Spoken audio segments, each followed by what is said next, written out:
got so much going on. There's a book tour about to happen in less than 4 days. Okay, it's Ask Tina. Morgan, what's going on? Just when I thought I didn't need my glasses. Okay, so this is from NC Queen. I like your name. I've been dealing with anxiety since the end of May. I go to therapy, but hoping I won't have to add meds. The anxiety started when my mother was diagnosed with breast cancer. How can I flourish?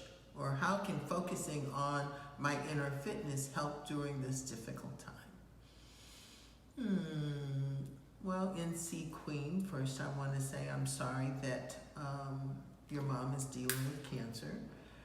And I'm sorry that you're dealing with anxiety. And, you know, it isn't a leap in consciousness to think that your anxiety, as you have already stated, is related to your mom having cancer. But what it really is related to is all the fears that brings up for you. And if you aren't aware specifically of what those fears are, it would be helpful to identify them.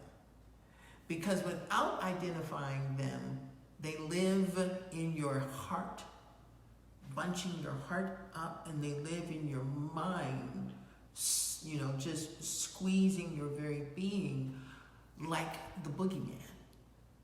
They keep you in a sense of fear and terror, which is the surviving self. So, pen to paper in your journal, ask yourself, what are you afraid of when it comes to your mom having cancer?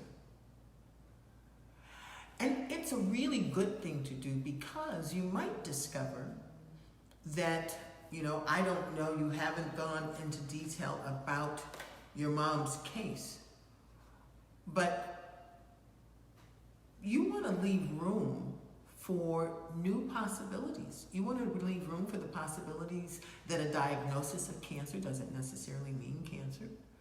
You want to leave room in your consciousness for the possibility that, God forbid, if in fact this is terminal, that you have the resilience and the power inside of you to walk through this experience in a way that you can't even imagine right this moment.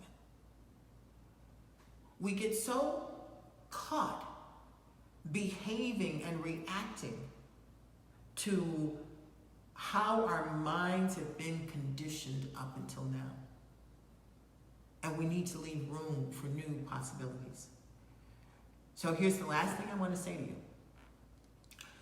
When you are going to therapy, make sure, check in with yourself and make sure that you actually want to move forward and that you're not using therapy as a place where you can just sort of nurture the dis-ease inside of you. You don't want to hold on to it. You don't want to talk about the things that frighten you in the same old way. You want to talk about it. You want to be with it with a doorway to a new possibility.